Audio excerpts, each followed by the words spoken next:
Hello and welcome to Up the Posh, episode 2 of Up the Posh, my Football Manager 2015 Peterborough United save to keep me going until Football Manager 2016 comes out in a few weeks' time. I'm Kev and I am back because enough of you liked and commented on my video yesterday who weren't directly related to me to make it worth bringing out another video, so here I am. I've played through the pre-season. I mentioned yesterday that there was no pre-season friendlies or anything set up. That's actually because, I guess it's something to do with this this database that I downloaded. The season started much earlier than they usually do in Football Manager. I'm used to the season starting in sort of early July, but it was actually the 21st of May that I was appointed, which was why nothing was set up in place.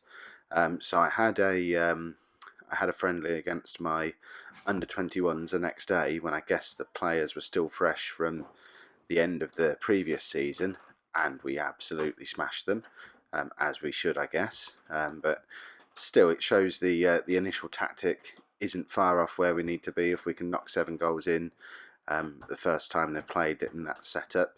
It was a little unfortunate to see my star youth midfielder Jermaine Anderson go off after 4 minutes.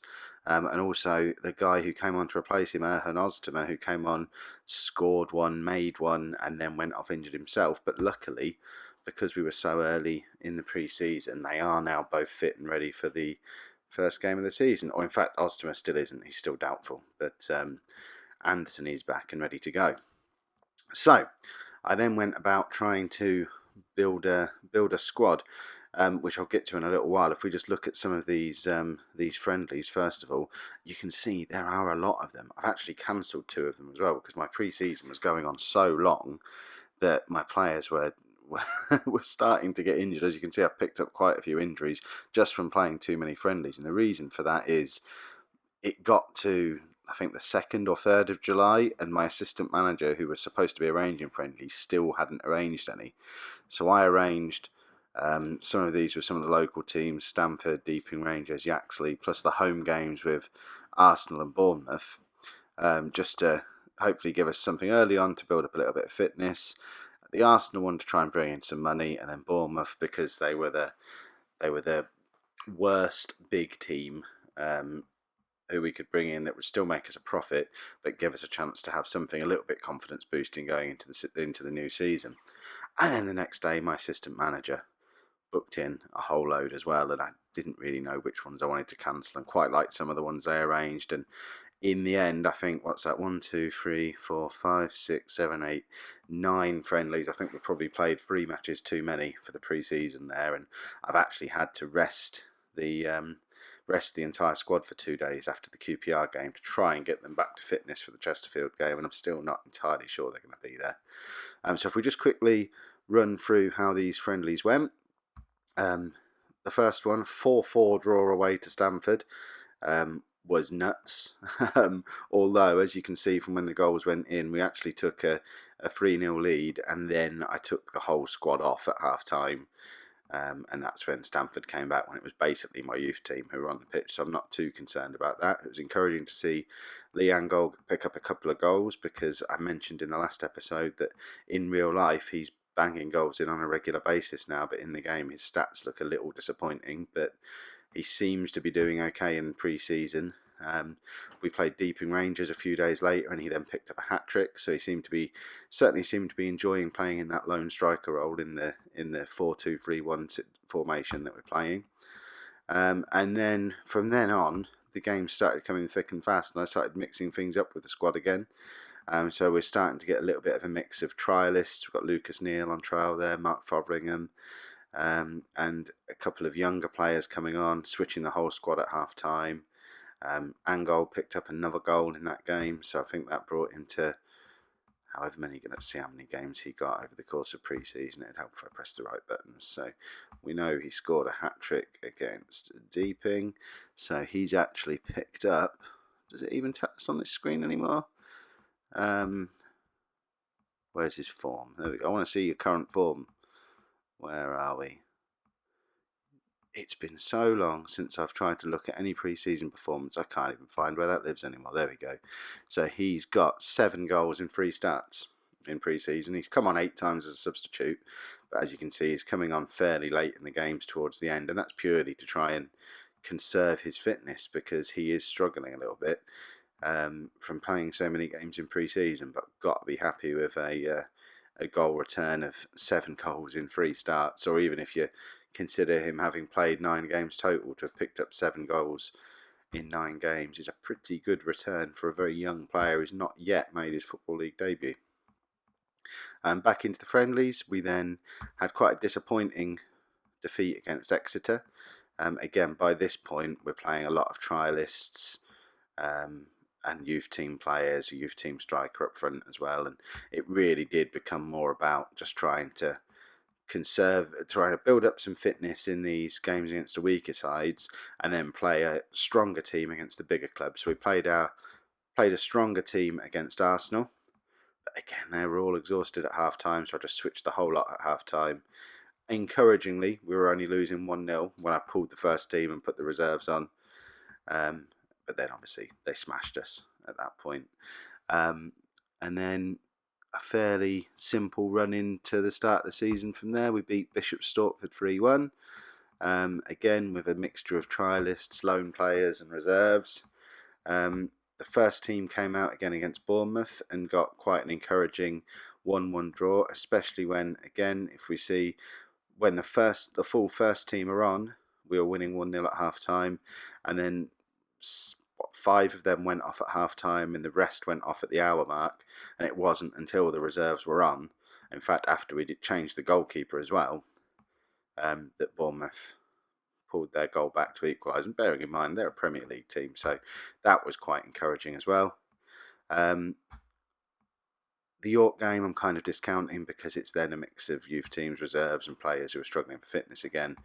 And then QPR was our last pre-season friendly. Most disappointing one as well, because I put out the team that probably would be the team that I'd be looking to start the first game of the season, although I have tweaked this slightly again now. And we kind of got stuffed with it, really. We were never really in it. Had our even share of possession, but didn't ever really look like scoring a goal, which was a little worrying, and it's not an ideal way to finish off the pre-season. But we're going to be doing a live commentary on the Chesterfield game in a couple of minutes, once I've gone through the rest of the pre-season and what I've been up to. The main thing, obviously, is to look at the transfers. And I'm struggling a little bit. In fact, before we go into the transfer screen in any depth, if we look at the board screen, this is what I'm struggling with. Because, as you can see, I'm now over my wage budget.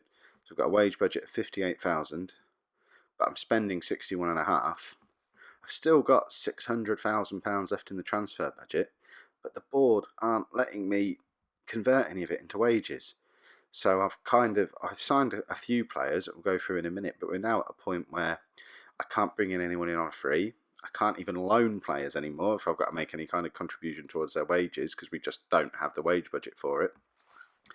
And we've got this very healthy League One transfer budget that we can't spend. So it's kind of pointless that it exists. I may as well just write that off, because there's no way of me spending any of it until I can free up 3 or 4 grand's worth of wage budget, which is going to involve a top player leaving or a couple of squad players. And that's when the squad is still as thin as it is.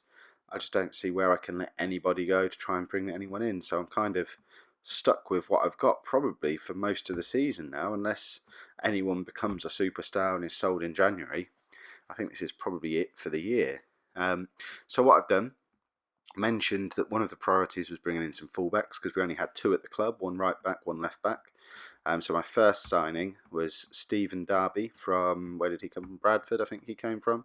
275,000. We had £1.5 million of transfer budget to play with, so I wasn't that concerned about throwing a decent chunk of that onto what's actually turned out to be probably our starting right back. Although Michael Smith, as I mentioned before, is a pretty decent player in real life. His stats in game for either of the fullbacks really aren't great, and I think Darby should come in and be able to play the wing back role that I want him to be playing fairly effectively. So he's, most importantly, he's quick-ish, He's got the stamina he needs to get up and down that flank all day long. His crossing's not ideal, but he makes up for that by being fairly solid defensively, and I'm pretty comfortable that he's going to do a job for us, and certainly for just over £250,000, I think that's probably as good as we could get as a right back at the moment. And then for left backs, I couldn't find anyone to bring in permanently. So I've had to bring in a loan, and this was right at the point where the wage budget was starting to get stretched, because I wasn't able to offer enough wages to bring Adam Chickson in from Brighton. So I've had to sort of manipulate the system a little bit, and the amount of wages we couldn't pay, we've done it as a loan fee, so use some of the transfer money, which might be something we have to do with other loans going forward. But this guy's probably going to be a backup to Cozzy and Clay as left back. He's nowhere near as experienced as Derby coming on the other side. He's spent some time with MK Dons in the past before he went to Brighton. And if we look at him for the wing back role that we're going to be using, he looks like he could be pretty useful. Similar kind of stats to Derby, really, but I think we've got a really strong first choice left back in Clay. The ideal thing about having Chickson there as a decent backup is that if there is an African Nations Cup, which I still haven't checked, and Clay does disappear for a month, we've got a ready-made replacement to slot in, as long as he hasn't got a grump on by then for not really having played very much. The biggest risk, the biggest chunk of cash I've thrown down was on Nathan Doyle, over £500,000 from Luton for a 27-year-old defensive-minded midfielder.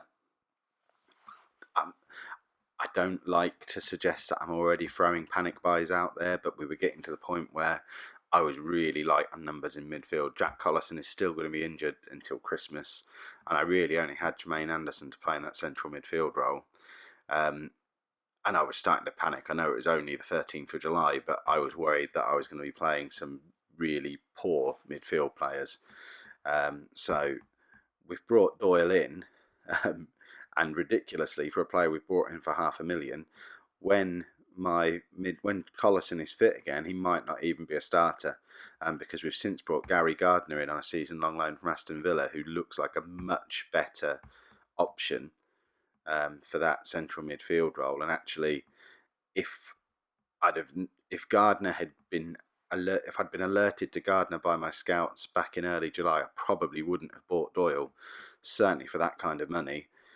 And that might have then freed up some wage budget to maybe go on a striker, who would probably like a striker, but really it's only at £1.5 a week for paying Doyle, so it wouldn't have made much difference on the wage budget anyway. But I've got if we don't go up this season, I think it might be because the money I should have spent on a decent League One striker has gone on this guy who might turn out to be a superstar. I mean, he's going to be playing central midfielder, probably defensive role, and his stats are solid in that position.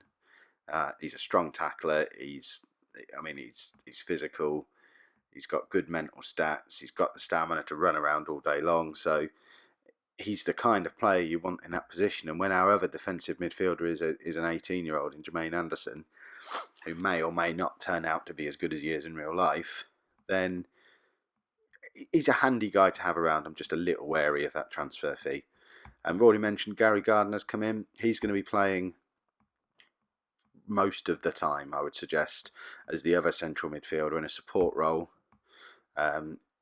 with a view to being a bit more of a link-up man between the midfield and the three attacking players in front of him.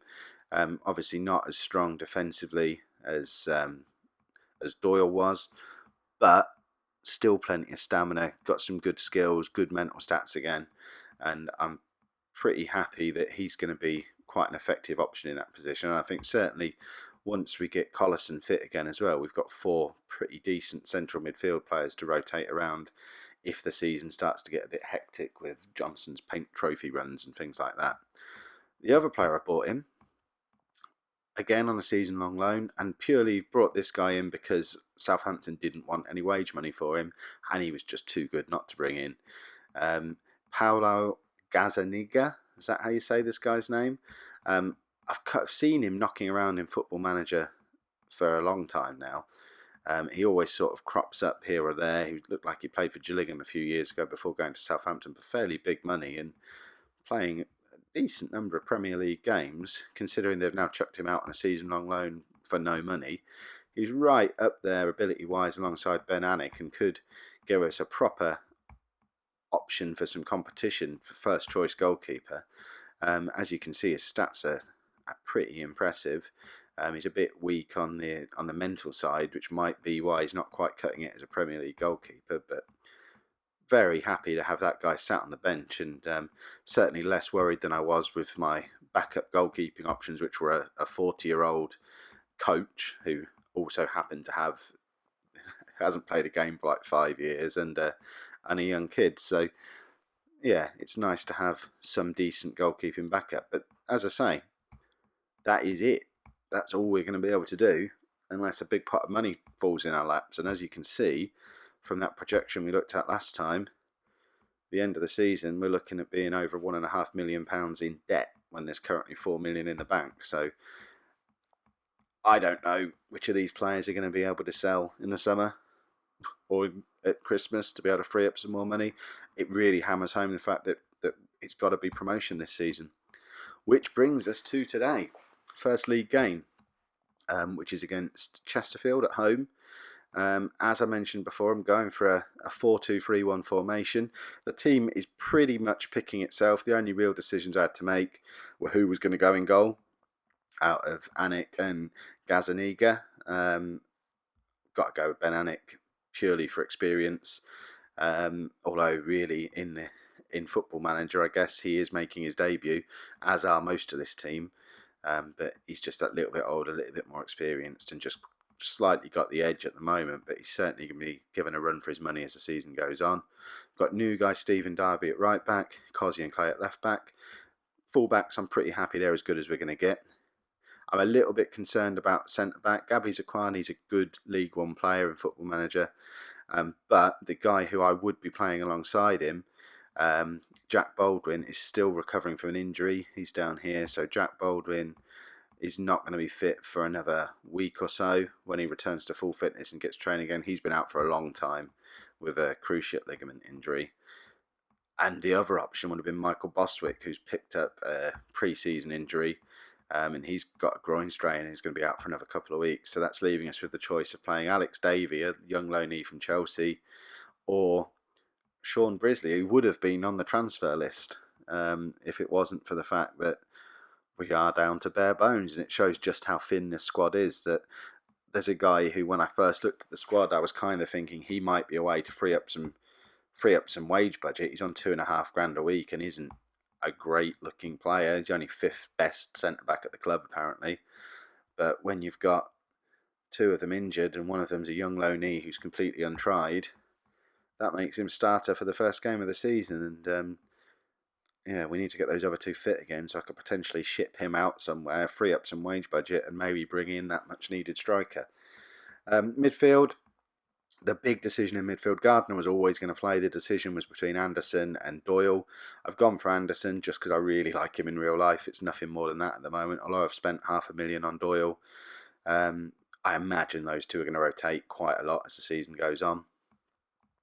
This free here, this is the biggest change I've made since that last pre-season game. So in the last pre-season game, I had Connor Washington up front, and then I had Marcus Maddison in the free here with, I think I had Taylor on the left, Maddison on the right, and Forrester in the middle. I like to have a right footer on the left to cut in and a left footer on the right to cut in as the inside forwards, because they can really work with the centre forward who's on a support style. He can then set up lots of chances for these players running in to hit on their good foot and sort of curl them in. It's a nice little effective tactic. But Washington looked lost up front, and they just weren't very effective. Maddison never really got into the game, and so what I've done, Washington has played at those early pre-season games where Angol was getting a lot of goals. Washington was behind him, so that seems to be quite a useful pairing there. And then it was just a decision of, well, what do I do with the other two? Forrester I like because he's a natural left winger, but he's right-footed, So he's ideal to just slot in there, and he can come across and cover in the middle as well if needed. So the big decision was on the right, and I'm really not sure whether I want Marcus Maddison out there for his strong left foot. I think I'm going to go with Taylor just because stats tell me he's a better player and is a natural right winger. But if I had to predict my substitutions now, I'm pretty sure it's going to be Maddison on for Taylor at some point, Doyle on for Anderson, and then the game will dictate what else happens. The bench itself is looking pretty weak. I mean, these guys, I've got no real attacking cover. But I've waffled on for long enough. Let's get into a match and we'll see how we get on. So we're at home against Chesterfield, who, if we keep pressing lots of buttons, as you can see, fitness-wise, Taylor and Annex still aren't really match fit, despite that ridiculously long pre-season.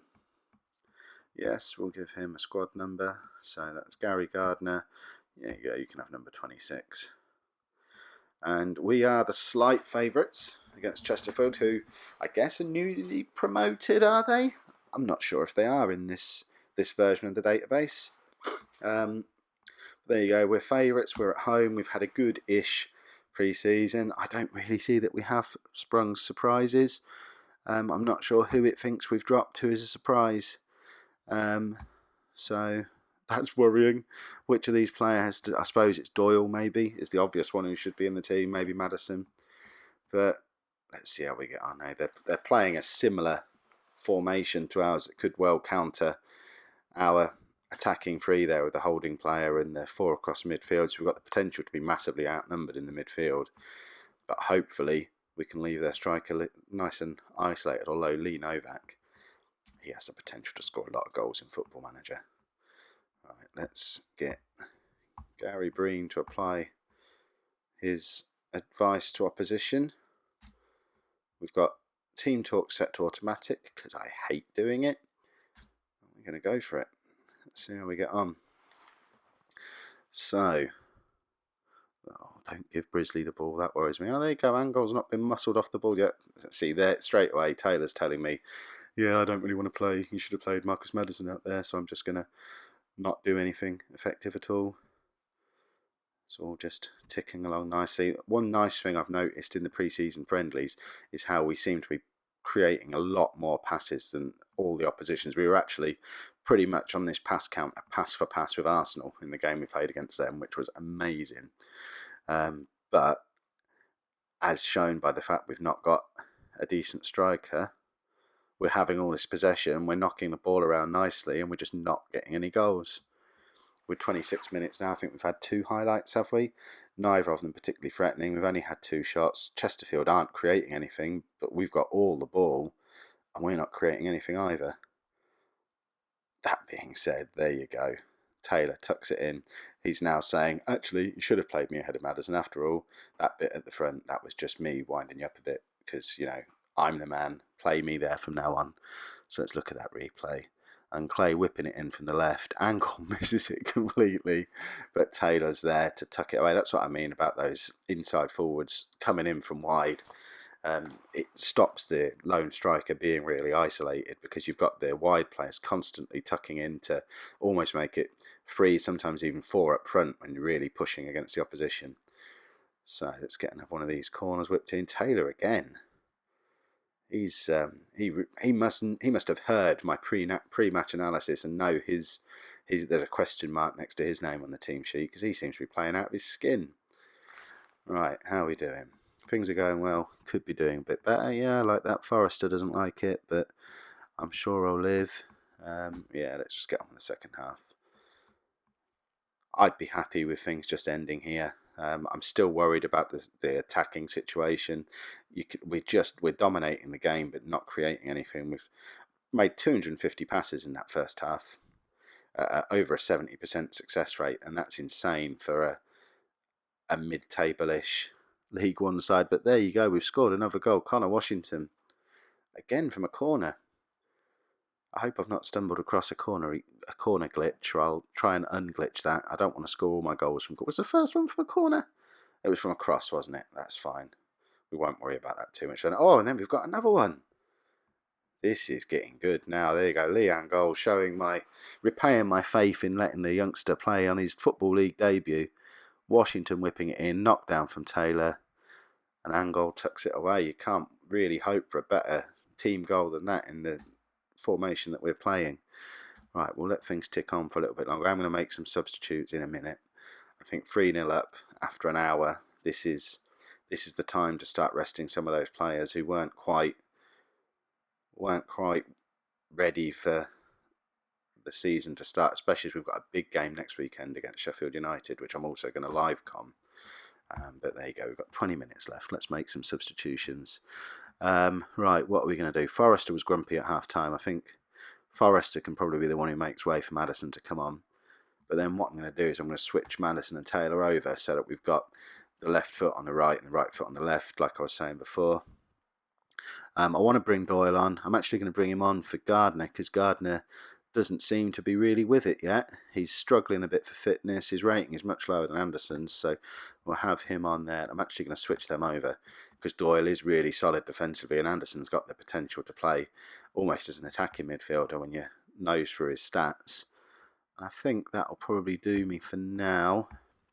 I don't want to risk going down to 10 men with still 20 minutes to go, and it does always seem to be the way when you bring 3 substitutes on early in FM15 that you're just asking for an injury. So we're up to second in the league. Let's try and bag another goal, lads. Oh, no.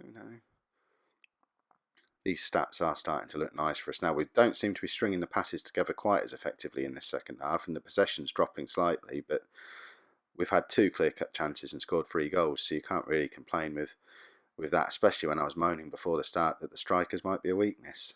Angol again. Tell you what, he might turn out to be the find of the season. Right, I am getting ready to make another substitution. I think I'll give it another 5 minutes or so. But I think John Taylor, he wasn't quite up to full fitness before the game, and he is struggling a little bit now. He's had a cracking game, but I think this is an opportunity to bring on. I'm going to bring on Joe Gormley. I've been trying to retrain him as a left winger. He doesn't seem to be particularly useful as a striker, but I've been playing him as a inside forward on the left hand side in some of the pre-season friendlies, and he's not been doing too badly there. So we'll give him 10 minutes, again making his debut, but we'll give him 10 minutes trying out his new position out on the wing. Be nice if he could bag a goal cutting in from wide, again with that right foot out on the left wing. But I think we're just running the clock down now. This game's in the bag. This is about as good as we could have hoped for from a first game of the season. 3-0 win at home. The team's played well. The system seems to be working. Don't know what they're doing, hurling the ball across their own penalty area at this stage of the game, but they'll probably score here just to spoil my fun. No, there you go. A 3-0 win. That is a pretty good result, although my assistant manager's upset the team. There you go. We'll just nip through to the post-match analysis. There we are. Look, we've dominated possession. We've had more shots. We've been on target more. That is a pretty good result. Right, what I'm going to do, if we nip over onto the... In fact, I'm not going to do that now. I've got a Capital One Cup game in midweek, which I'm just going to play offline. But then I am going to be back with another live com with next weekend's game. So I'll put that video out tomorrow because that's Sheffield United away. And Sheffield United are bookies' favourites for promotion, pretty much. So that's our first big game of the season. So I'm going to be live comming that one tomorrow. But again, as with yesterday's video, if you've liked what you've seen, I'd love it if you could put a like on the video. Leave a comment, let me know what you've liked, what you didn't like, what you'd like to see more of, what you'd like me to change. And obviously, if you are enjoying the series, I'd love it if you could pop a subscribe on there for me. Thank you.